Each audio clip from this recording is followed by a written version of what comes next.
Assalamualaikum warahmatullahi wabarakatuh. Selamat malam. Ketemu lagi Om WP di podcast Om WP. Podcast kali ini kita akan membahas terkait dengan pilkada. Karena tidak lama lagi pilkada di seluruh Indonesia akan diadakan secara serentak. Di Kabupaten Kutai Timur, khususnya pada pileg kemarin, ada banyak partai yang belum berhasil mendapatkan kursi. Nah, kemudian akan kemana arah daripada partai-partai non kursi ini? Apakah dia mendukung A, B, atau C? Malam ini kita bahas partai non kursi ini atau non parlemen ini dengan sekretaris koordinator partai non kursi Kabupaten Kutai Timur atau non parlemen Kabupaten Kutai Timur, Bapak Andi Haji Arapah Esos. Assalamualaikum. Waalaikumsalam warahmatullahi wabarakatuh, Kakandaku yang saya hormati. Iya, kadang orang yang podcast di sini itu kalau satu kali podcast itu mau terus podcast. Iya. Saya juga tidak tahu, mungkin ada magnet kali ya. Iya. Seperti Bung Herlang itu, nah kalau dipanggil podcast. Nah, ini kan sudah mau pilkada ini.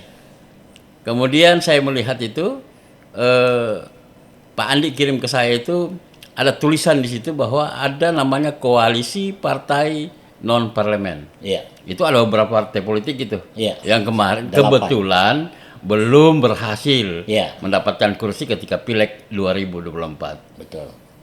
Bukan gagal, tapi belum berhasil. Iya. Iya kan?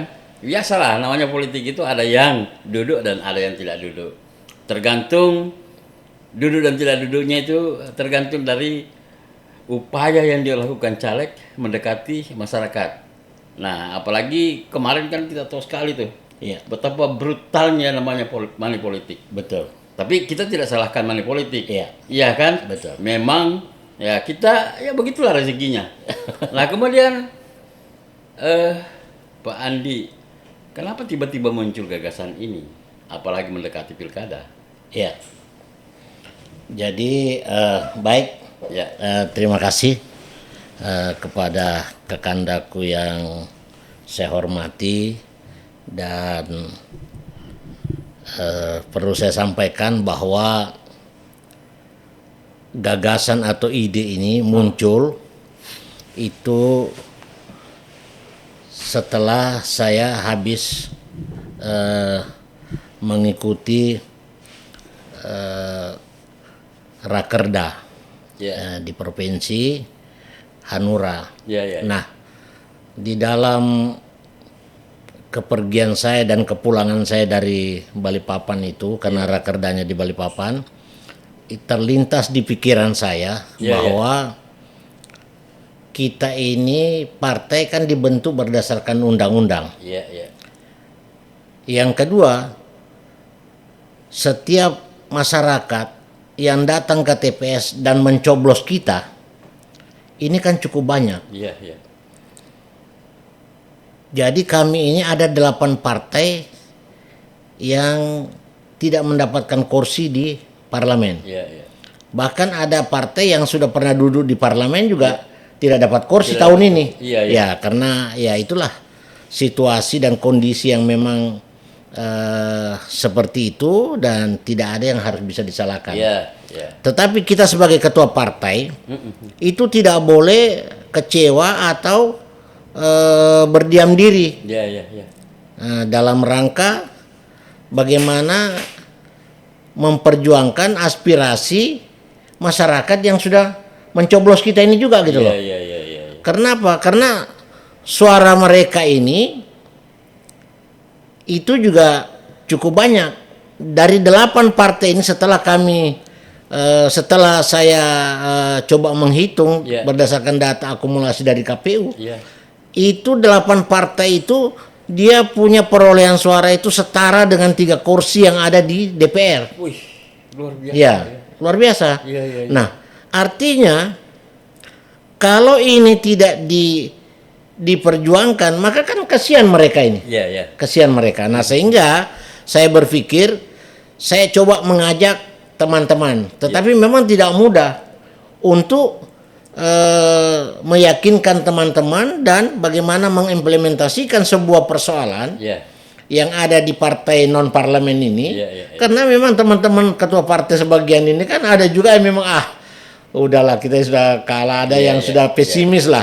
Tetapi sebetulnya kalau kita sadar bahwa kita ini adalah ketua partai yang ditunjuk oleh pusat dalam rangka bagaimana mengembangkan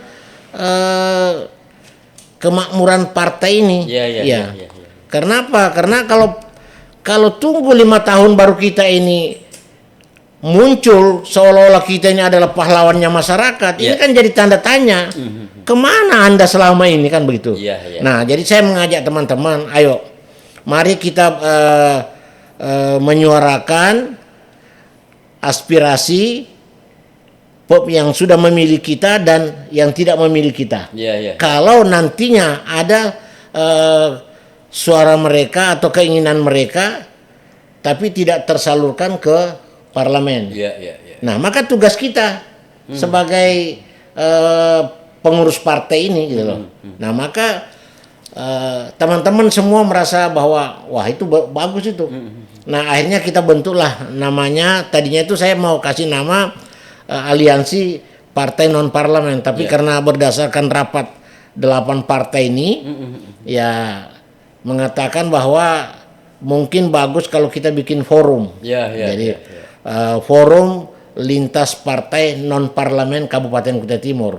Nah, tapi tidak menutup kemungkinan ke depannya nanti kita lihat bahwa forum partai non parlemen pro rakyat Kabupaten Kutai Timur. Nah, itu nanti akan kita tambahkan itu. Jadi pro rakyat. Nah, kemudian ada yang bertanya, kenapa ini dibentuk pada saat mau pilkada gitu. Apakah ini maksudnya supaya ada kandidat yang bisa melirik? Oh, tidak. Jadi saya punya pola pikir bahwa ketika ini dibentuk bukan semata-mata bagaimana kita mencari perhatian kepada paslon yang mau maju pilkada ini. Tetapi tujuan kami membentuk itu bagaimana jangka pendek, jangka menengah, dan jangka panjangnya. Jangka pendeknya, kalau seandainya ada pasangan paslon yang melirik kita, berarti ini adalah paslon cerdas. Ya kan? Ibaratnya sekarang kalau ada 2 paslon yang maju, anggaplah dia sekarang ini posisinya 50-50. Dengan masuknya kami sebagai forum partai non parlemen ini kan ada 8 partai. Betul. Otomatis ini timbang langsung miring ini. Langsung miring, dan kami ini siap bekerja 18 kecamatan. Siap bekerja 18 kecamatan. Siap bekerja. Ya, karena di masing-masing kecamatan ada cabangnya. Ya, ada, kita punya PAC. Ya, kita punya PAC. Tinggal kita membisikkan kepada kita bahwa ini harus kamu dan kita sampaikan kronologis calon yang ada itu atau paslon yang ada, sehingga dia betul-betul mendapat kepercayaan dari masyarakat. Kan intinya ini kan jadi dan tidaknya kan tergantung dari kepercayaan. Ketika ada kepercayaan, maka orang berbondong-bondong ke TPS mencoblos kita. Jadi jangka pendeknya terbentuknya forum ini adalah menyongsong pilkada. Untuk program jangka pendeknya, yang pertama kita membentuk forum ini, jangka pendeknya itu adalah ya bagaimana kita ikut berpartisipasi dalam rangka mensukseskan pilkada Kabupaten Kutai Timur. Itu terutama. Ya, kita menjaga agar pilkada ini betul-betul bisa kondusif. Betul. Ya, sebagaimana yang diharapkan seluruh masyarakat Kabupaten Kutai Timur. Itu yang pertama. Yang kedua, kalau toh memang ada paslon yang meminta kita untuk bergabung ke mereka, nah tentu kita juga harus melihat, bukan hanya sekedar bergabung. Artinya kita melihat integritas Anda, terus kinerja Anda, nah akuntabilitas Anda, yang terakhir moralitas Anda sebagai paslon ini. Ya tentu ya kami ini bukan bukan ahlinya, tapi sedikit banyaknya kalau untuk di Kabupaten Kuta Timur ini kita juga bagian daripada pengamat. Iya, Begitu. iya. Jadi forum ini mengamati juga soal integritas. Oh iya. Artinya walaupun ini kan sekarang kan ada beberapa paslon ini sudah ada yang mengajak kita untuk silaturahmi. Iya. Tetapi kita ya bentuk silaturahmi ya silaturahmi. Iya. Tapi tidak ada dalam rangka kita membahas political will bahwa kami siap mendukung Anda. Iya. Karena kita belum melihat siapa sih pasangan Anda. Nah, itu persoalan. Siapa pasangan Anda? Iya, Jangan iya, sampai kalau Anda tidak diragukan lagi. Karena memang Anda calon bupati. Iya. Artinya dari sekian juta penduduk Kutai Timur, Iya. hanya Anda yang mau maju jadi bupati. Iya. Kan begitu? Kan ada 3 calon ini saya Iya. lihat. Nah, kalau ada 3 calon. 3 calon ya, berdasarkan pengumuman di KPU. bukan pengumuman KPU kan belum ada tuh. Iya. Pengumuman baleho. Oh, baleho.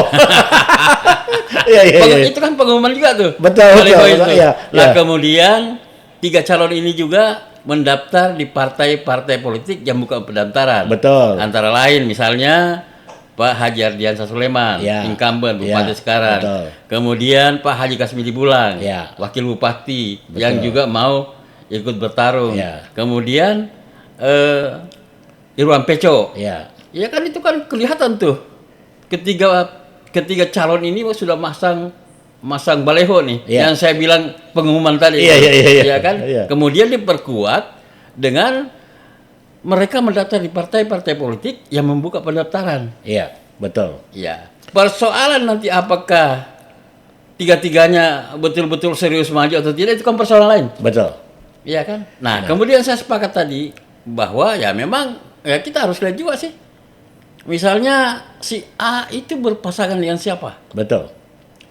Mungkin calon bupatinya bagus, tetapi wakil bupatinya mungkin meragukan. Betul. Iya kan? Iya. Akan tetapi semua wakil bupati ini orang-orang yang betul-betul integritasnya bagus sebenarnya, iya kan? Kemudian kedekatannya juga dengan masyarakat bagus. Apalagi rata-rata mereka juga adalah kader-kader partai politik. Betul. Ada juga pengusaha. Iya. Iya kan? Saya lihat ada juga pengusaha. Iya. Iya kan? Ada berbagai kalangan. Akan tetapi kan sepakat saya dengan forum ini bahwa ya kita lihat dulu siapa wakilnya. Iya. Jangan sampai kita bergabung di situ justru wakilnya ini yang tidak bisa mendongkrak bupatinya kan? Iya, betul. Itu yang jadi persoalan. Iya. Kemudian apa komitmennya terkait dengan partai-partai politik, 8 partai politik dengan kursi ini? Betul. Itu kan perlu. Iya. Jangan sampai mendukung, selesai didukung, dia menang, Iya. komitmennya lari. Iya. Artinya kita ini mendorong mobil mogok. Nah, begitu itu dia dia. hidup, dia lari, dia tinggalkan kita ini. Oh gitu ya? Nah, jadi saya sebagai sekretaris forum partai non parlemen yang diketuai Pak Marno. Ya, oh Pak Sumarno ya. Ya, Pak Sumarno sebagai ketua dan Nelman selaku ketua Bulan Bintang jadi sebendahara. Oh. Ya, Pak Marno ini kan ketua Partai PKN. Ya, Nah, ya. saya sendiri adalah Partai Hanura. Hanura, ya. Ya, jadi sebagai ketua Partai Hanura dan saya memiliki ide seperti itu. Nah, sehingga saya ajak teman-teman, maka terciptalah saat ini. Nah, jadi kita kembali kepada tadi persoalan jangka pendek dan jangka menengah. Jangka panjang. Dan jangka panjangnya Ya. juga. Nah, jadi jangka pendeknya itu apabila ada paslon yang menawarkan ke kita, ayo tolong bergabung dengan kami dan bantu kami dalam rangka memenangkan pilkada ini, ya maka kami siap bekerja. Karena kita ini bukan pendatang, kita ini orang yang sudah bertagar di Kutai Timur. Bahkan kita tahu siapa Anda gitu loh. Ini kan hanya berbeda nasib saja. Betul, ya kan gitu. Tapi kalau berbicara gagasan bagaimana Kutai Timur kita bangun secara bersama sehingga masyarakat bisa sejahtera dan makmur, ini kan saya pikir pola pikirnya kurang lebih aja gitu. Kurang lebih sama. Kurang lebih sama. Hanya mereka yang sekarang ini persoalan keberuntungan. Iya, keberuntungan dan nasib. Ya. Itu. Jadi itu jangka pendeknya kalau seperti itu. Nah, jangka menengahnya tidak menutup kemungkinan kita ini nanti akan menjadi oposisi. Oposisi di luar parlemen. Ya gitu. Artinya oposisi di luar parlemen ini memang tidak diatur dalam sebuah ketentuan ya di dalam aturan KPU misalnya tidak diatur. Tetapi ini tidak menutup kemungkinan kita bisa melakukan sebagai oposisi. Karena apa? Karena kita ini juga sebagai partai dilindungi oleh undang-undang. Ya gitu. Dan yang kedua, kita punya pemilih yang begitu banyak yang harus kita juga perjuangkan gitu. Kan gitu. Nah, sehingga kita ini kalau ke depan kita oposisi dalam rangka oposisi nanti kan ada orang bertanya oposisi macam apa itu? Ya kan karena Anda bukan orang parlemen. Betul. Tetapi sekarang ini kita oposisi yaitu menyampaikan aspirasi rakyat yang sudah diajukan ke pemerintah dan DPR tetapi ini tidak terserap. Maka tugas kita mengingatkan sebagai partai oposisi tadi ini bahwa saudara, Anda duduk di parlemen itu tolong diperhatikan aspirasi rakyat yang berkembang dan mereka juga ingin sejahtera. Dan ingat, anggota DPR di atas harus mendengar karena Anda duduk itu bukan suara pribadi Anda. Tidak ada partai pribadi Anda yang dapat, itu hanya 1-2 partai saja.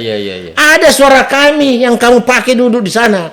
Nah, sehingga kami juga punya hak untuk menegur Anda ketika Anda tidak bekerja dengan baik sebagai anggota DPR. Betul. Nah, inilah kami sebagai forum parlemen non partai ini, non parlemen ini, partai non parlemen ini akan bersuara. Suara untuk mengingatkan. Untuk mengingatkan. Itu yang pertama.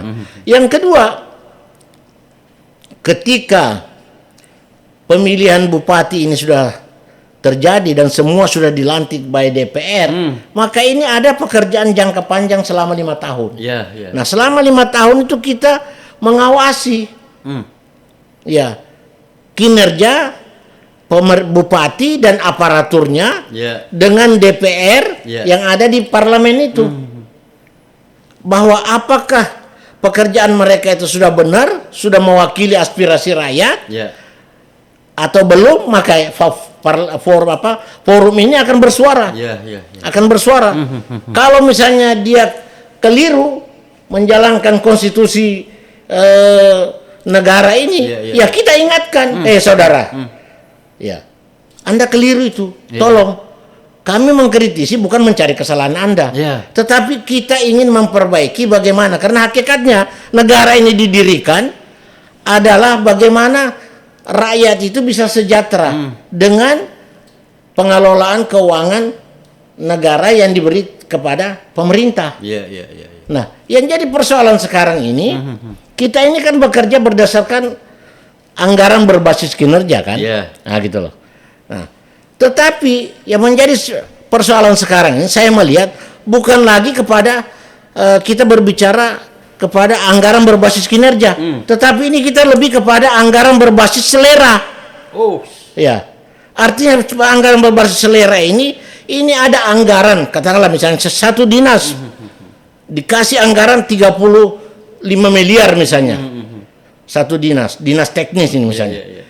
Dikasih. Tetapi ini karena sumber daya manusia yang ada di dalam dinas itu tidak mumpuni, akhirnya apa? Anggaran itu tidak terserap, akhirnya dia putar-putar itu manipulasi buat bagaimana anggaran itu supaya dibikin habis oleh pengelolaan dia saja. Sedangkan manfaat penerima yang akan menerima manfaat ini tidak kebagian. Yang Pak Andi ingin katakan bahwa kalau anggaran itu berbasis kinerja, berarti ujungnya adalah berhubungan dengan kebutuhan. Betul. Akan tetapi kalau dia berbasis bukan di luar kinerja, berarti itu berdasarkan keinginan. Jadi itu yang saya katakan tadi, anggaran berbasis selera. Iya. Kita sekarang ini kan dengan adanya anggaran berbasis kinerja itu kan berarti semua program pemerintah itu sudah bersifat bottom up, Iya, iya, iya. bukan lagi top down, kan begitu.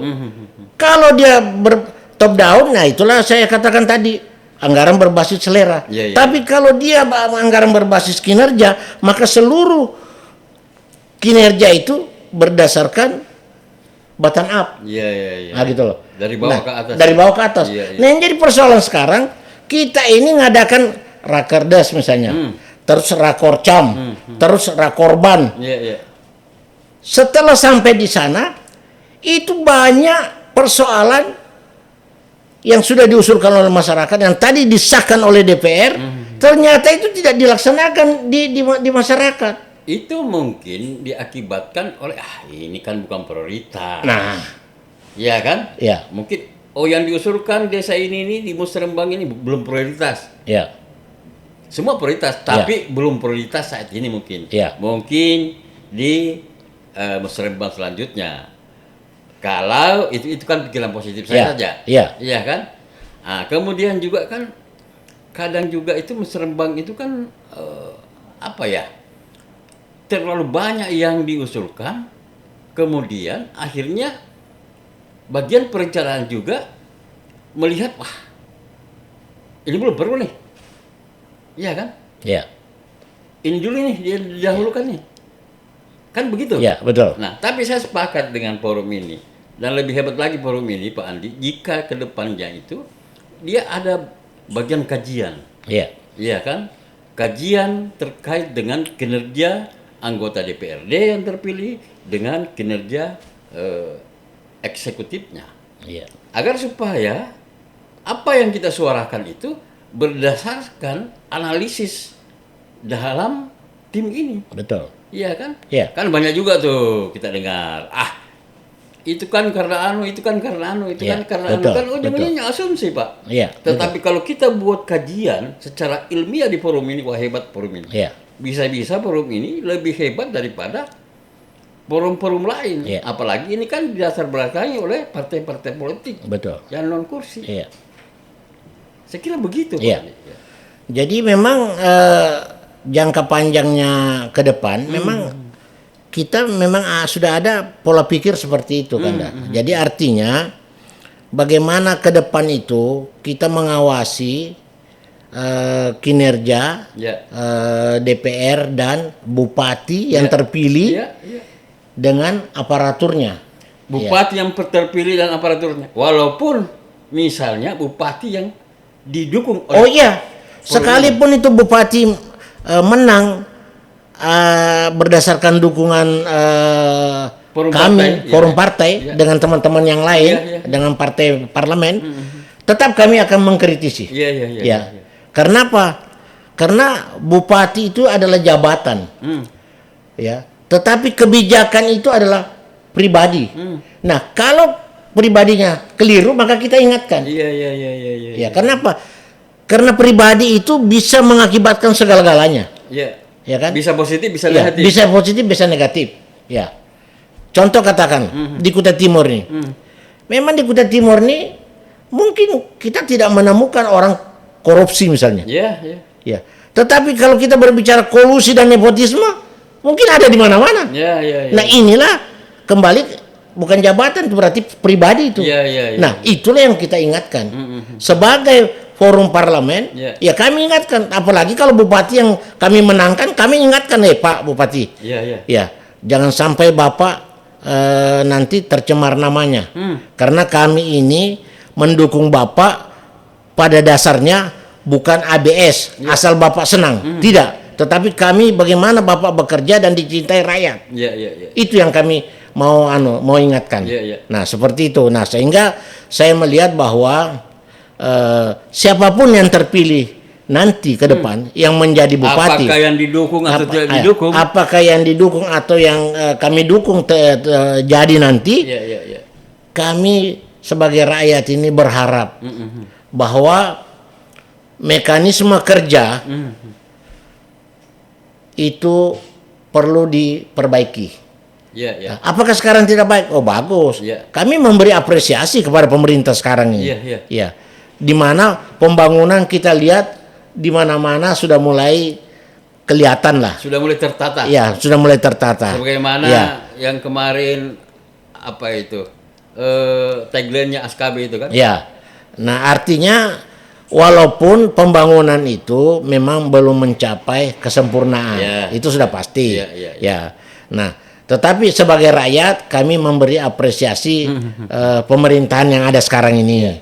Ya, bagaimana pun juga dia sudah bekerja dan melayani masyarakat. Nah, cuma kenapa saya katakan harus diperbaiki? Karena sekarang ini kita masih melihat juga bahwa masih ada beberapa opini-opinian di masyarakat ini bahwa kenapa sih SKPD ini selalu bintek terus, Iya. tapi tidak pernah pintar-pintar gitu, ya kan? Iya. Kalau setiap tahun orang itu bintek, orang itu berarti orang yang tidak pintar-pintar gitu. Selama saya buka kembali podcast ini, hampir setiap podcast itu masalah bimtek yang jadi sorotan. Iya, itu satu. Yang kedua, atau kegiatan lain misalnya, sah-sah saja. Iya. Ya, sah-sah saja. Karena ya itu kan memang kalau toh memang ada aturan atau kebijakan dari pimpinan, itu harus dilaksanakan. Iya. Tapi persoalannya, maksud saya itu jangan terlalu sering diadakan di luar. Iya. Kalau bisa instrukturnya lah didatangkan kemari sehingga tidak high cost. Iya. Kalau begini kan high cost ini. Semua berangkat, termasuk TK2D-nya apa? Apa sih? Bukan kita mau meremehkan TK2D. Iya. TK2D itu kan disuruh-suruh aja ke sana. Nah, ini dibawa ke sana bintek bersama dengan pimpinan. Pak Andi, Ya. katakanlah saya PNS ataukah TK2D. Saya disuruh bimtek ke Jakarta. Iya. Saya kan dapat SPPD, Pak. Betul. Ya, kalau kita berbicara masalah kegiatan tambahan, artinya ada bonusnya lah, ya kan. Tetapi semestinya SKPD ini harus melihat kalau itu memang pemberdayaan peningkatan SDM, sumber daya manusia, aparatur stafnya, maka itu kan tidak sulit kalau diadakan di Kutai Timur. Kenapa? Kalau diadakan di Kutai Timur, mereka tidak keluar meninggalkan suami dan anak-anaknya. Itu yang pertama. Yang kedua, mereka juga artinya perekonomian yang ada di Kutai Timur ini bisa tumbuh dengan sendirinya. Jadi ekonomi mikro dan makro ini kan akan tumbuh karena ada kegiatan di daerahnya. Otomatis uang itu berputar di sini. Nah, ini kan sekarang sudah hari libur uang berputar di luar, sudah hari kerja uang juga berputar di luar. Kapan di Kutai Timur kebagian? Kapan berputarnya di sini? Jadi akhirnya timbul pepatah. Kita ini bagaikan anak ayam mati di lumbung padi. Kenapa? Kutai Timur ini daerah terkaya nomor 8 di seluruh Indonesia.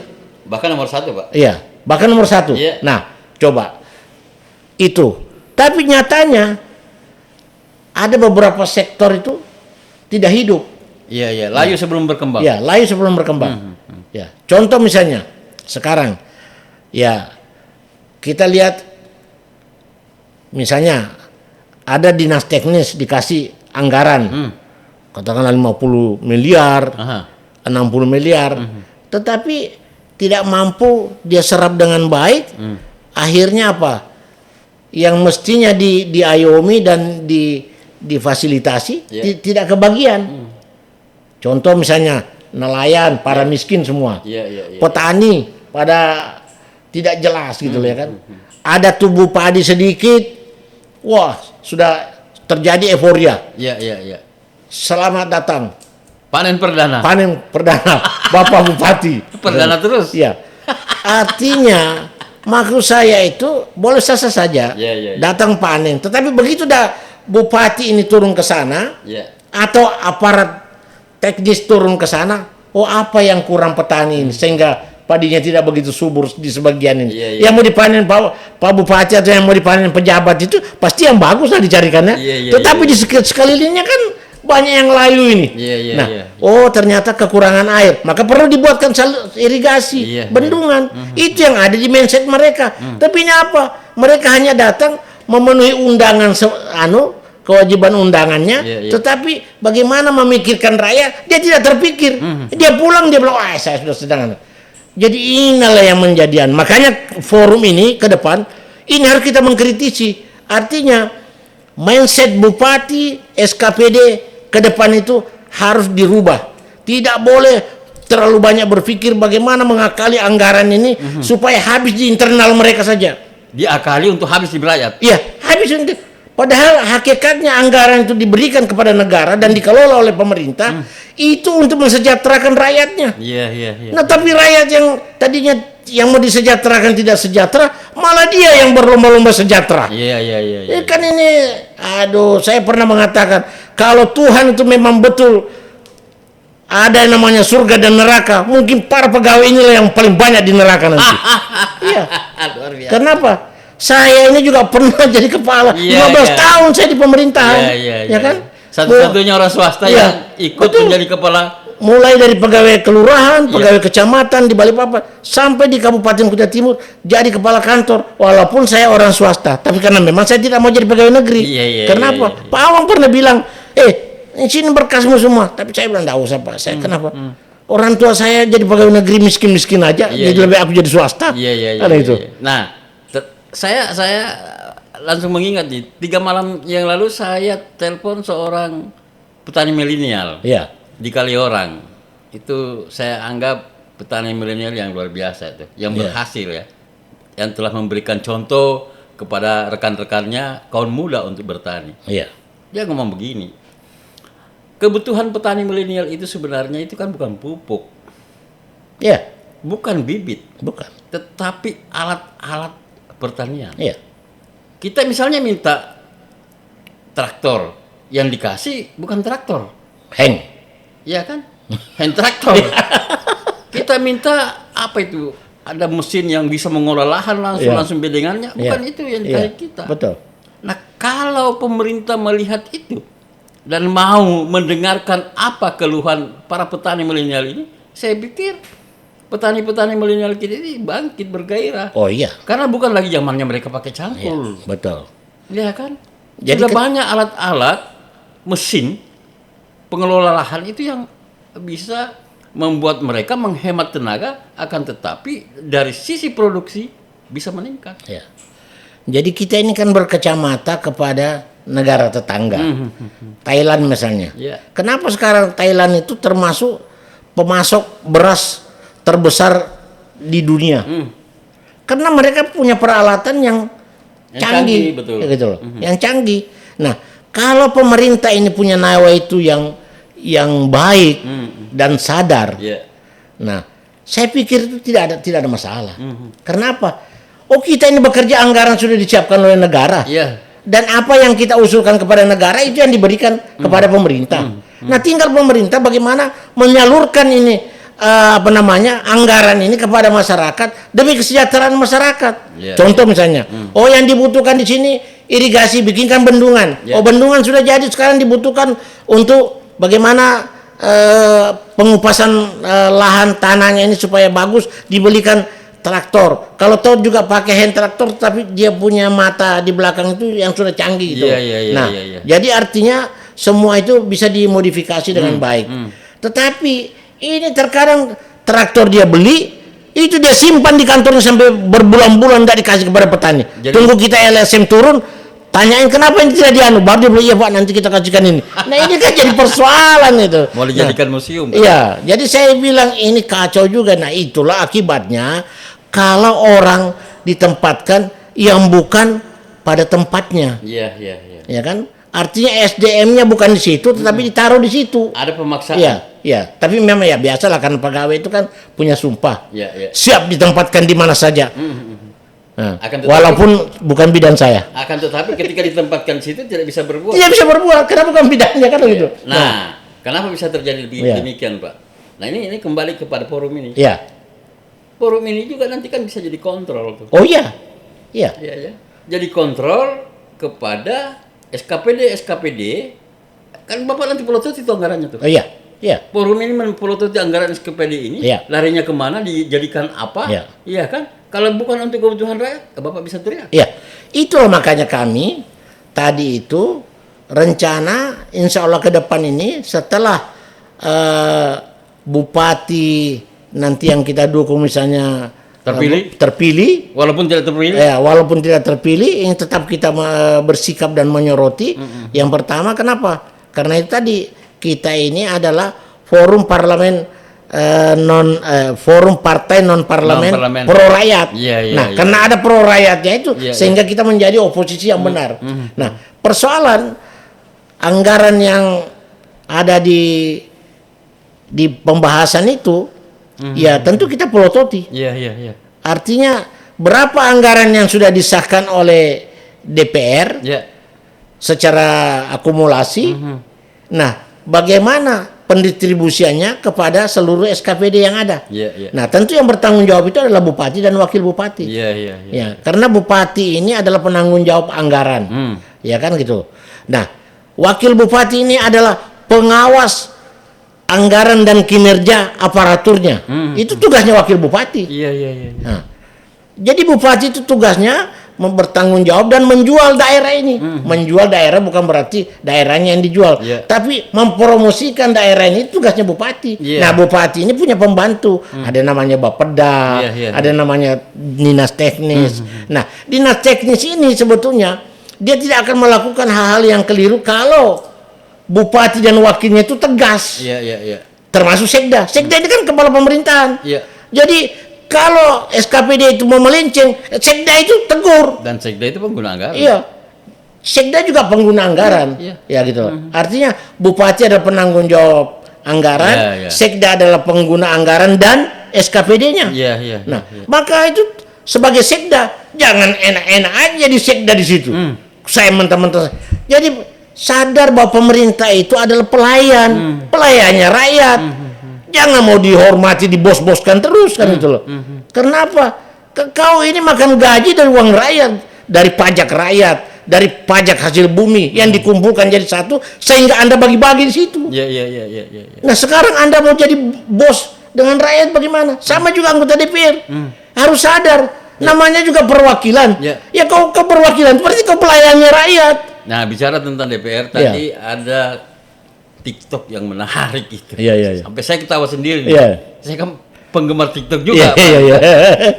Jadi Gus Dur ngomong begini, dia cerita bahwa ada salah seorang pasien yang sakit. Dia konsultasi ke dokter. Kemudian setelah diperiksa, ternyata pasien ini sakit apa ya? Hatinya. Hatinya yang bermasalah. Jadi kalau dia bilang, dokter ini ngomong, Pak, kalau mau sembuh hatinya ini harus apa istilahnya itu? Ditransplantasi hati. Iya kan? Ditransplantasikan hatinya, Kemudian pasien ini ngomong, waduh Pak, saya tidak bisa cari di mana.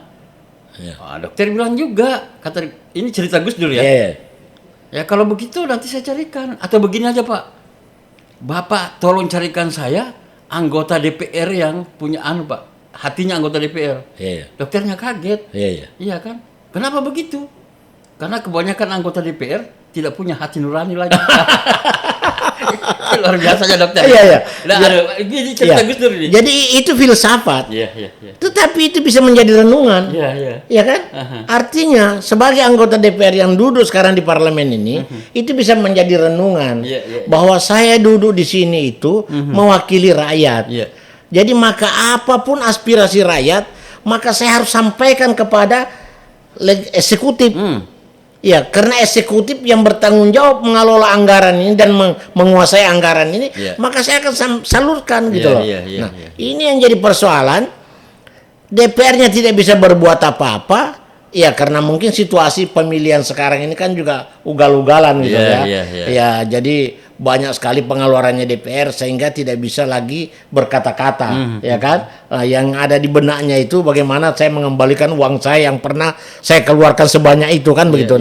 Sehingga tetapi itu sah-sah saja. Cuma ya kalau bisa janganlah, karena bagaimanapun juga Anda ini duduk di sana itu yang pertama Anda ini latar belakang sebelum jadi anggota DPR kan mungkin lacundeke saja kan begitu. Tetapi karena Anda duduk di sana langsung Anda Bapak Dewan yang terhormat, ya kan? Langsung Anda dapat gelar. Tetapi kalau perilaku Anda setelah Anda duduk di sana tidak pernah memperhatikan masyarakat. Bagaimana Anda mau dipanggil Bapak Dewan yang terhormat? Iya, iya. Apanya yang terhormat? Iya, iya. Ya kan? Karena Anda juga ikut kong kali kong Iya. kolusi dengan penanggung jawab anggaran. Iya, iya. Ini kan kacau jadinya nih. Pak Jimmy pernah podcast di sini. Pak Jimmy ini kan dari PKS. Ya. Pak Andi. Nah, kemungkinan besar beliau yang menjadi ketua DPR. Nah, alhamdulillah. Iya kan. Dia ngomong begini. Hanya orang gila saja yang mau jadi anggota DPR itu. Iya. Kaget saya. Hmm. Kok sampai ngomongnya sampai sejauh itu? Iya. Dia bilang, coba bayangkan, dia bilang, Om, kita sudah bekerja keras, tenaga, pikiran kita sudah cerahkan, dana kita sudah berikan, iya kan? Istri kita tinggalkan pada saat sosialisasi. Begitu kita menjadi anggota DPR, tuntutan rakyat luar biasa. Hanya orang gila yang mampu melakukan itu. Nah, kita ini orang-orang gila katanya. Artinya bahwa kalau ingin menjadi anggota DPR yang baik, ya memang harus menjadi orang gila, Pak. Ya. Hanya orang gila itu yang tidak lagi memperhatikan yang namanya keduniawian. Iya kan? Sebetulnya keliru. Ya. Ya, sebetulnya keliru kalau ada mindset atau pola pikir seperti itu. Karena begini. Oke lah, di saat kita berjuang, bisa saja kita mengatakan, ya hanya orang gila yang mau menjadi calon anggota DPR. Tetapi setelah Anda duduk, jangan pernah ada mindset Anda yang keliru. Karena Anda itu termasuk orang paling benar sudah. Ya, kenapa? Masyarakat yang dukung Anda itu, betul-betul dia sudah yakin kepada Anda bahwa Anda bisa mewakili saya dan bisa memperjuangkan seluruh aspirasi saya sehingga kami ini bisa sejahtera. Iya. Nah, maka anggota DPR ketika dia sudah terpilih, maka dia harus jernih. Rasionalisasinya itu harus cerdas. Nah, itu kan filsafat politik. Ya. Filsafat politiknya. Artinya begini, dia ingin gambarkan begini, Pak Andi, bahwa kalau kita menjadi anggota DPR itu, kita itu jadi orang gila. Ya. Artinya kalau orang-orang gila aja itu yang tidak lagi memikirkan yang namanya dunia, Pak. Segala sesuatunya yang didapatkan di situ, segala aspirasi rakyat di situ diserahkan kepada rakyat. Kan kebalikan, Pak, tuh. Ya. Tidak semuanya juga anggota DPR kita begitu. Kan banyak juga tuh yang seperti Pak Andi katakan tadi, karena terjadinya kemarin money politik, uangnya dikembalikan dulu, kan tidak semuanya juga begitu. Banyak juga anggota DPR kita yang bekerja dengan baik, Pak. Itu juga yang harus kita apresiasi. Iya, betul. Jadi begini, artinya anggota DPR itu kan hanya mungkin 1-2 yang punya perilaku seperti itu. Iya. Tetapi banyak juga, artinya ya karena namanya berjuang itu kan risiko. Iya. Ya kan? Berjuang itu ya memang kita harus punya senjata, punya peluru, terus punya ransel untuk mempertahankan semua apa yang ada. Itu biasa. Tapi ada juga yang sudah mengeluarkan banyak, tapi begitu dia duduk di sana, dia kembali memposisikan dirinya sebagai dewan yang terhormat. Itu yang saya katakan tadi bahwa ketika anggota DPR itu punya rasionalisasi dalam berpikir yang sehat, maka seberapa banyak pun uangmu yang sudah kamu buang, yang kau pikirkan sekarang ini, bagaimana rakyatku ini sejahtera. Iya. Contoh misalnya, di Sangatta Selatan, wah banyak petani tapi tidak sejahtera. Apa masalahnya? Turunlah Anda ke sana melihat. Karena Anda punya kewenangan. Iya. Gitu loh. Nah, sehingga apa? Tidak ada lagi orang menjustifikasi bahwa anggota DPR itu hanya mementingkan dirinya. Mau bagaimana berpikir mengembalikan uangnya. Iya. Kenapa? Karena jarangnya turun ke masyarakat, jarangnya melihat sebuah teknis yang harusnya diperjuangkan dan tidak diperjuangkan. Maka timbullah opini itu. Sebetulnya tidak ada. Jadi itu sebetulnya semua itu hanya sebuah opinian bahwa anggota DPR ini kemudian dia berpikir itu bagaimana mengembalikan uangnya. Tidak juga semua begitu. Tidak semua. Ada yang bagus. Ada juga yang jadi tidak terlalu banyak mengeluarkan uang tapi jadi. Karena memang nasibnya. Iya. Nah itu. Nah, tapi saya melihat bahwa ke depan ini anggota yang terpilih nanti ini mudah-mudahan bisa jauh lebih baik kinerjanya daripada yang ada ini. Itu Kita berharap. tugasnya forum yang Pak Andi buat. Ya, itu salah satu. Iya kan? Artinya salah satu kami menyoroti. Iya. Nah makanya saya dan teman-teman saya bilang kalau nanti sudah dilantik semua mereka, kita sesekali kita lakukan tes and kiss. Iya, iya. Ya, kita hearing di DPR itu. Iya, iya, iya. Artinya sejauh mana kinerja yang akan mereka tawarkan kepada masyarakat ke depannya gitu. Ya. Jadi jangan mereka sudah bekerja baru kita mau ribut-ribut. Ya, sebelum dia kerja itu kita sudah tuntut. Artinya 100 hari ke depannya apa yang Anda bisa perbuat. Ya, tapi kan di DPR itu kan masing-masing ada namanya fraksi A, B, C, D, ada yang berhubungan dengan pertanian, ada yang Betul. berhubungan dengan pemerintahan. Betul. Sehingga ya mungkin yang berhubungan dengan pertanian itulah yang banyak-banyak turun ke bawah, Ya. ya kan? Nah, itu. Kemudian kan di setiap tahun itu ada berapa kali yang namanya apa itu, Pak? Yang ketemu rakyat tuh. Ya, reses. Ya, ada reses, ya kan? Itu. Jadi sebetulnya begini, jadi anggota DPR itu kalau dia tidak mau ketemu sama masyarakat atau dia malas itu sudah zolim itu. Iya, iya, kalau iya. anggota DPR. Begitu juga pemerintah. Kenapa? Bayangkan dia turun reses saja itu disiapkan anggaran oleh negara. Nah kalau dia tidak turun reses tapi anggarannya diambil, itu kan zolim itu namanya. Iya, iya, betul, betul. Nah setelah dia turun hanya sekedar turun aja, tapi dia tidak meresapi apa jeri tangisnya masyarakat ini juga zolim juga itu namanya. Nah sama juga pemerintah ini semua disiapkan, mulai dari gaji, fasilitas sampai uang dapurnya, uang taksi semua disiapkan. Nah kalau masih berpikir bagaimana mengakali anggaran supaya sedangkan yang punya hak untuk mendapatkan kesejahteraan itu dari uang negara tidak dapat, itu zolim juga itu. Ini menarik ini Iya. Pak Andi.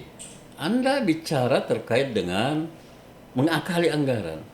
Apakah Anda melihat selama ini ada akal-akalan di anggaran itu? Wah, jadi begini, kita ini kan menyusun anggaran itu, bagaimana proporsinya itu betul-betul bisa ada manfaatnya Ya. ke rakyat, gitu loh. Bukan ada manfaatnya ke kita. Iya, iya, iya. Ya. Gitu. Nah yang jadi persoalan sekarang ini kan tergantung maunya dia. Iya, iya, iya. Saya mau bikin begini ya sudah, bikin begitu aja. Ya, persoalan itu. Ya, cuma tidak enak kalau kita bicara dinas per dinas. Iya, iya, iya. Bahwa apa sih yang sudah diberikan kepada masyarakat. Tapi kalau ada lembaganya Bapak, ada forumnya Bapak, Insya Allah. Bapak berhak bicara. Oh, insya Allah ke depan. Karena Insya- Bapak ya. sudah mengumpulkan, Pak Andi sudah mengumpulkan partai politik, 8 partai politik dalam Ya. kursi. Ya. Dan itu wajib bersuara. Oh, insya Allah ke depan. Ke depan insya Allah kami akan mengkritik terus. Artinya, mulai kita terbentuk itu, kita sudah punya gagasan Ya. bagaimana mengawal roda pemerintahan dan kinerja DPR yang ada ke depannya. Dan kita akan suarakan terus. Bekerja sama dengan teman-teman LSM yang ada di Kutai Timur, kita ajak berpartisipasi dalam rangka menuangkan pokok-pokok pikiran kita. Ini menarik. Ini menarik ini Ya. Pak Andi, gagasan Anda ini. Kalau itu diimplementasikan dengan baik, Pak. Wah, daerah ini bagus. Karena ada kontrol dari masyarakat gitu loh. Ya. Yang selama ini kan kita lihat ini, mohon maaf aja. Orang takut berteriak. Kenapa takut berteriak? Setelah saya amati, kebanyakan yang takut berteriak ini takut lapar. Iya. Mungkin Iya kan? mungkin begitu. Karena ada kepentingan di situ. Iya. Ada kepentingan pribadinya. Iya. Takut mengkritisi pemerintah. Iya. Karena kalau mengkritisi pemerintah nanti dicap. Ya. Itu hati-hati ya, kalau datanya jangan melayani dia. Ya. Tapi kalau namanya Andi M. Arafat tidak pernah takut. Iya, iya, Karena yang pertama saya tidak pernah disogok oleh pemerintah. Iya, iya, iya. Iya, Yang kedua, saya tidak pernah makan suap dari dunia swasta. iya, iya. Iya, Ya. Ada bilang, wah Pak Andi kan itu dipekerjakan di KPC. Saya dipekerjakan di KPC digaji sesuai dengan kinerja saya. Iya, iya, Ya. Jadi tidak ada. Bukan saya masuk di KPC karena LSM, saya masuk di KPC itu karena profesionalisme saya yang dilihat oleh mereka. Iya, iya. Sehingga saya ada di dalam. Betul, Bertahan betul, sampai 9 tahun sudah ini. Luar biasa. Ya. Iya kan? Artinya seperti itu. Nah, jadi kita ini hidup itu dan dilahirkan untuk bersuara Ya. kepada hal-hal yang negatif untuk menjadi positif. Iya. Tetapi kalau kita ini sudah merasa berutang budi, sudah pernah makan budi, Iya, iya. akhirnya apa? Kita mau bersuara juga jadi takut-takut. Iya, iya, iya, iya. Ya karena ada rasa tidak enak. Betul, betul. Ya betul. kan? Kalau saya tanya aja bupati sama wakilnya, pernahkah saya dikasih bantuan? Iya, iya, iya. Saya ini Presiden Jokowi mengatakan selalu ada bantuan. Saya belum pernah mendapatkan bantuan. Dan, ya, saya makan gaji di pemerintah karena saya kerja di pemerintah kan itu. Jadi Bapak itu tidak minta bantuan, Ya. tidak dikasih bantuan karena Bapak tidak minta bantuan kan? Kan persoalannya di situ. Tapi kalau misalnya Pak Andi juga minta bantuan misalnya ke bupati, wakil bupati atau SKPD, mungkin mereka wah ini tokoh nih, perlu dibantu nih. Iya kan? Jadi begini, yang saya hindari itu kenapa saya tidak minta-minta? Karena yang saya hindari itu ketika saya minta misalnya di salah satu dinas atau di pemerintah. Iya. Terus ini kan namanya adik-adik ini kan masih muda-muda. Iya, iya, iya. Dia berbicara aturan begini-begini, tiba-tiba naik emosiku. Ya kenapa? Jauh sebelum Anda mengenal dunia pemerintah, saya sudah mengenal Iya, itu iya, dunia iya. pemerintah. Iya, iya. Saya sudah ada di dalamnya. Iya, Nah, iya, iya. jangan sampai saya minta sudah tidak dikasih, macam-macam lagi omongannya, perasaan saya jadi tidak enak. Betul, Nah, betul, itulah betul. saya jaga betul, saya tidak mau minta-minta gitu loh. Menjaga Ya, menjaga perasaan. Ya, menjaga perasaan. Padahal sebenarnya Pak Andi sebagai tokoh masyarakat Kabupaten Kutai yang mengawal juga dari awal Ya, Kabupaten Kutai Timur itu kan sebenarnya wajar kalau minta. betul, wajar. Bahkan saya berpikir, saya bilang konyol juga aku ini. Banyak orang datang di Kutai Timur, menikmati Kutai Timur. Saya datang ke Kutai Timur, memperjuangkan Kutai Timur bagaimana supaya Kutai Timur ini kita kawal supaya menjadi seperti sekarang ini. Tapi saya tidak pernah berpikir bahwa saya harus paling terdepan atau Ya. saya harus minta-minta. Ya. Enggak. Ya, sama juga. Saya ini adalah anak veteran, cucu veteran misalnya. Tapi saya tidak pernah mengatakan bahwa kamilah harus terdepan di negara ini karena kami punya orang tua dan nenek kami yang Iya, memerdekakan iya, bangsa ini. Tidak pernah. Seharusnya veteran-veteran itu, Iya. organisasi veteran itu Iya. dikasih Walaupun tidak minta misalnya. dikasih konsesi lahan. Betul. Mestinya gitu loh. Mestinya. Mestinya. Iya kan? Tapi kami sebagai anaknya tidak pernah juga menuntut gitu loh. Nah, biar aja lah aja. Ya, alhamdulillah orang tua nenek kami dan orang tua kami sudah berhasil mengusir Belanda. Iya. Ya, selama ini. Nah, sekarang mari kita sama-sama mengisi kemerdekaan ini dengan pembangunan dengan pola pikir yang positif. Iya, iya, Nah, iya, iya. itu yang kami bersyukur sebagai anak veteran gitu loh. Nah, saya melihatnya bahwa begitu juga walaupun saya pernah berjasa di Kutai Timur dalam rangka mengawal pembangunan Kutai Timur, tetapi saya bahkan saya pernah jadi kepala dinas swasta di Kutai Timur, iya, tapi iya. saya tidak pernah mentang-mentang itu bahwa saya harus enggak, biarkan aja lah. Iya, Tetapi kalau ada kecurangan yang saya lihat dan saya pikirkan, wah itu pasti saya teriakin itu. Iya, iya, Pasti saya teriakin. Iya, iya. Contoh seperti malam ini. Iya, iya, iya. Orang juga banyak bertanya, Om ini sebenarnya bodoh. Kenapa? Iya kan? Iya, Sejak zaman Pak Awan, Betul. Pak Isra, Iya. iya kan? Pak Ismu, Pak Ardiansa itu kan dekat. betul. Tapi kok begitu-begitu aja? Iya. Ya disitulah bodoh saya bilang. Karena saya menjaga itu tadi. Iya, betul. Iya kan? Kita ini orang Timur ini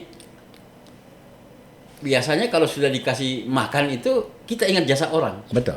Iya kan? Iya. Tetapi politisi kadang juga tidak ingat jasa orang. Betul.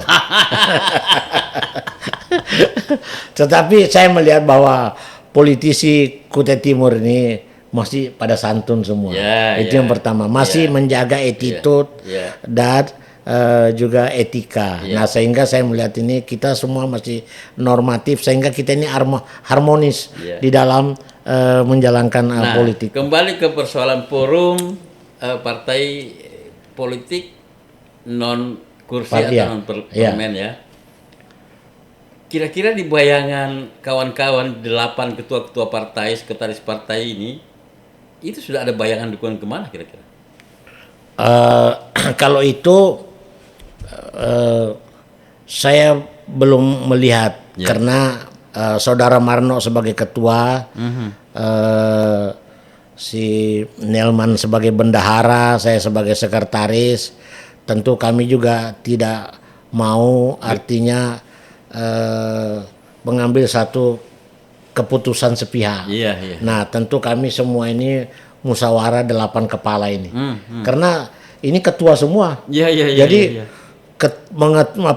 mengkoordinir ketua-ketua itu tidak semudah apa yang kita bayangkan. Iya. Karena ya sebodoh-bodohnya manusia, kalau dia sudah jadi ketua partai politik itu pasti pintar. Iya. Tapi kalau orang bertanya kalau dia pintar kenapa dia tidak jadi, itu nasib. Betul. Karena kalau berbicara karena kepintaran dalam berorganisasi, kita semua ini kan latar belakangnya tidak mungkin kita dijadikan ketua kalau kita tidak punya latar belakang. Betul. Dalam rangka berjuang itu. Tapi karena nasib. Nah, tapi saya melihat bahwa 8 partai ini, 8 ketua partai ini, kita semua sudah sepakat bahwa apapun yang diputuskan forum, maka suka atau tidak suka, ada persoalan eksternal atau internal, itu kita lupakan, kita singkirkan, tetapi kita satukan visi dalam rangka memperjuangkan apa yang sudah diputuskan oleh forum melalui koordinator Pak Marno. Luar biasa ya. Jadi itu. menjaga roh persatuan. Iya, menjaga roh persatuan. Jangan sampai nanti, saya tidak mau ke A. Iya. Masalahnya ini si B ini bagus. Betul. Atau mungkin begini, saya ini kan berteman dengan ini, selama ini saya dihidupi dia. Iya. Tapi itulah risiko. Karena Anda sebagai ketua partai dan masuk di dalam forum ini, konsekuensinya tidak ada hubungan dengan pribadi. Iya, tidak ada hubungan dengan pribadi. Iya. Kita bekerja secara profesional dan melihat secara profesional dan berpikir secara rasional. Iya. Nah, itu yang kita mulai sekarang ini kerjakan. Nah, begitu juga ke depan. Artinya jangka menengah, apakah kita mengambil sikap untuk menjadi oposisi di luar parlemen? Ya, itu tentu nanti kita akan buat konsiderannya. Iya. Karena bagaimanapun juga sebuah perencanaan, apalagi ini perencanaan yang digagas oleh orang-orang politik, maka tentu ada landasan dan koridor yang dilindungi hukum. Betul. Nah, sehingga ini saya sebagai sekretaris ya selalu berpikir ini, ya bagaimana konsideran ini supaya tidak menabrak hukum. Tetapi kita bekerja berdasarkan konstitusi dan rakyat terayomi gitu. Ya gitu. Walaupun bukan kita penentunya, tetapi kita panunya. Kalau forum ini bisa melakukan langkah-langkah begitu, saya pikir dari 8 ini ke depan bisa dapat kursi. Ya. Insya Allah. Nah, masalahnya kenapa kita tidak dapat kursi? Bukan hanya persoalan money politik sebenarnya. Bukan hanya persoalan amplop. Karena saya menganggap kalau kita bagi amplop itu, Pak, kalau 100 orang yang kita bagikan, paling 30 orang yang pilih kita. Betul. 70 orang itu lari. Iya. Artinya 30% yang bisa kita dapat. Nah, itu juga menandakan bahwa masyarakat kita semakin cerdas. Apalagi di pilkada. Di pilkada kalau orang mau money politik, hati-hati. Iya, betul. Pengawasannya lebih ketat. Apalagi hanya 3 calon, apalagi hanya 2 calon. Iya. Bahaya tuh. Iya kan? Bukan faktor kemenangan itu ditentukan oleh uang. Baik di pileg maupun di pilkada. Ya salah satunya faktor tadi, faktor keberuntungan, faktor nasib. Memang dia bagus sama masyarakatnya. Dia sudah bangunkan parit orang, ditambah lagi kasih amplop. Dipilihlah dia kan? Nah, itu dia. Jadi kalau saya melihat perbedaan pilkada ini, pemilihan bupati dengan pemilihan DPR. Nah, itu memang ada perbedaan yang sangat signifikan. Kenapa? Karena DPR ini kan terlalu banyak. Iya, strikernya banyak, Pak. Penyerangnya banyak. Jadi masyarakat itu bingung. Ya. Terus sekarang ada yang namanya keluarga, ada yang namanya sahabat, ada yang namanya teman. Tapi kalau pemilihan bupati ini kan pure. Ya, murni yang dilihat itu adalah yang pertama itu proporsionalismenya, ya dalam rangka menjalankan roda pemerintahannya itu. Kalau dia sudah pernah menjabat. Nah, yang kedua itu dilihat dari integritasnya. Iya, iya, iya. Nah, dilihat lagi akuntabilitasnya. Iya, iya. Terus terakhir dilihat lagi moralitas Iya, dan iya. kinerja yang dia pernah buat. Saya pikir walaupun uangnya hanya cukup untuk kampanye, tidak perlu ada menembak, terpilih tuh, Iya, iya. terpilih. Karena apa? Karena tadi ada nilai-nilai keluhuran yang memang masyarakat kita ini kan masih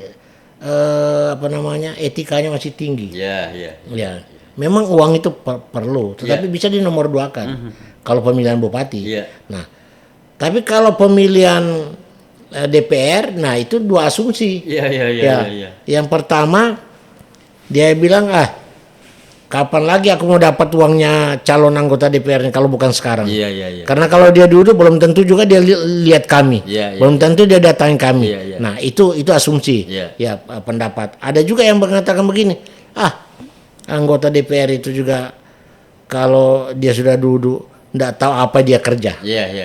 Gitu. Nah, Iya, jadi iya. memang itu seperti itu. Beda kalau bupati kan kelihatan. Nah, kalau misalnya ada kuda hitam Iya. yang belum pernah menjabat misalnya, nah itu juga jangan dianggap sepele. Oh, iya? Bisa berbahaya itu. Iya, iya, iya. Ya kan bisa berbahaya karena apa? Karena bisa ada track record yang pernah dia bikin di luar, Iya. ya, dan itu bisa menjadi satu penilaian. Iya, iya. Ya, sehingga itu perbedaan. Tapi kalau sudah pernah menjabat ada dua yang kita bisa dapatkan tuh. Yang pertama justifikasi atau edukasi. Iya, iya. Kan gitu. Iya, iya, Nah, iya. kalau misalnya timnya bagus, mengedukasi masyarakat, Iya. maka calon bupati itu tidak akan mendapatkan justifikasi. Iya, iya, iya. Tetapi kalau timnya tidak pandai mengedukasi masyarakat, maka secara otomatis itu calon itu pasti mendapat justifikasi Iya, iya, sama iya. masyarakat. Iya, iya, iya. Kenapa? Karena ya bisa saja Anda mengatakan bagus karena Anda dekat dan pernah diberi. Iya. Tapi kami sebagai masyarakat apa yang kami dapat? Iya, iya, Kan iya. begitu. Iya, Itu iya. kan sudah merupakan satu justifikasi Iya, iya, itu. iya. Satu penilaian. Iya, satu penilaian. Betul, nah, betul. sehingga harus hati-hati. Nah, makanya saya bilang sekarang ini bupati ini ya jangan lagi artinya ada pola pikir bagaimana masyarakat itu terkotak-kotak. Jadi sekarang ini kita cari pemimpin yang bisa menjadi perekat semua masyarakat. Setuju. Itu yang pertama. Yang kedua, kita mencari pemimpin sekarang Kutai Timur ini karena anggaran kita semakin lama semakin besar yang mampu mengelola keuangan daerah ini dengan menerapkan sistem kesejahteraan. Iya, iya, iya. Ya. Yang pertama, mengangkat yang kecil menjadi besar, yang besar jangan diganggu. Iya. Biarkan dia semakin besar supaya mengayomi orang. Iya, iya. Jadi kalau sekarang ini kan beda. Yang besar ini diayomi terus, yang di bawah ini hampir terlupakan, Iya. hampir gitu. Iya, iya. Bukan terlupakan, Iya, hampir. iya, iya. Coba tidak ada namanya pemilihan ulang, tidak diingat itu. Terlupakan memang itu.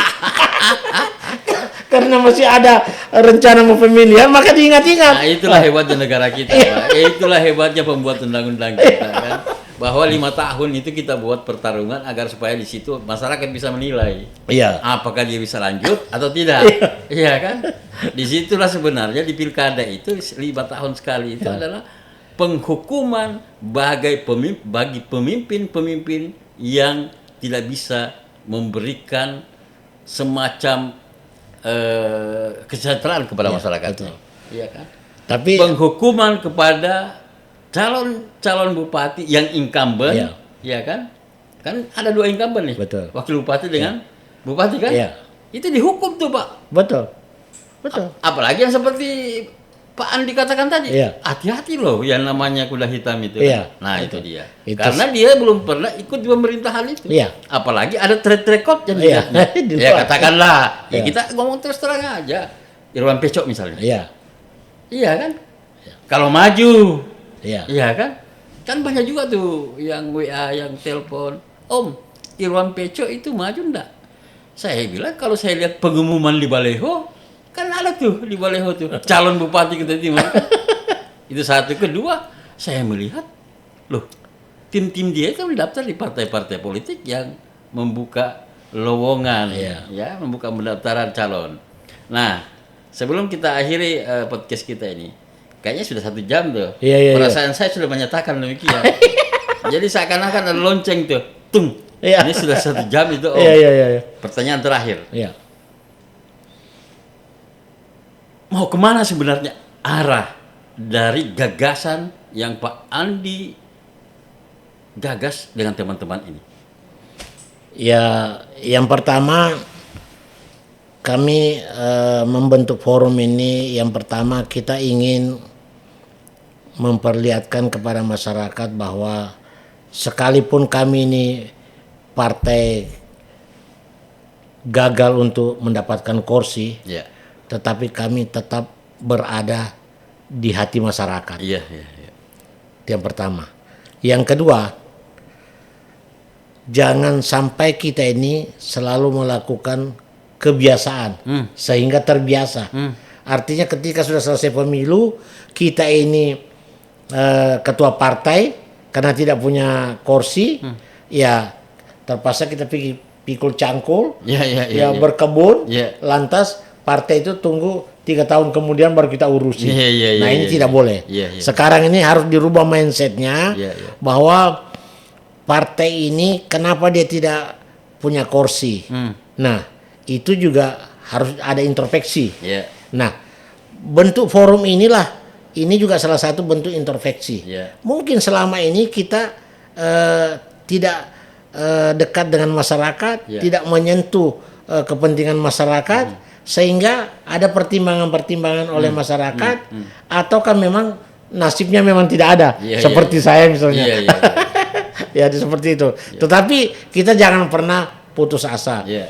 Selagi DPP dan DPD mempercayakan kepada kita untuk memimpin di kabupaten, Iya. maka terus kita berimprovisasi dan berinovasi dalam rangka bagaimana membuat partai itu bisa dikenal dan dicintai oleh masyarakat. Nah, sehingga apa? Itulah saya sampaikan kepada teman-teman, kita harus kawal ini roda pemerintahan yang akan datang. Oke, Ya. baik. Terima kasih Pak Andi. Sebelum saya akhiri podcast ini, ada hal yang menarik yang saya tangkap dari apa yang dikatakan atau yang disampaikan oleh Sekretaris Koordinator Forum Partai Non-Kursi di Kabupaten Kutai Timur. Bahwa mereka ada 8 partai politik. Mereka juga punya konstituen-konstituen yang rata-rata saya amati bahwa konstituen daripada partai non-kursi ini sebenarnya konstituen yang militan. Jangan dipandang enteng 8 partai politik non-kursi ini. Karena mereka punya jaringan sampai di kecamatan-kecamatan, bahkan sampai ke desa-desa. Mereka belum mendapat kursi, bukan karena mereka gagal sebenarnya. Mereka hanya kurang beruntung. Kepada calon-calon bupati, silakan berhubungan dengan forum ini kalau Anda ingin mereka ikut serta di dalam Pilkada Kabupaten Kutai Timur tahun 2024. Saya akhiri podcast ini. Assalamualaikum warahmatullahi wabarakatuh.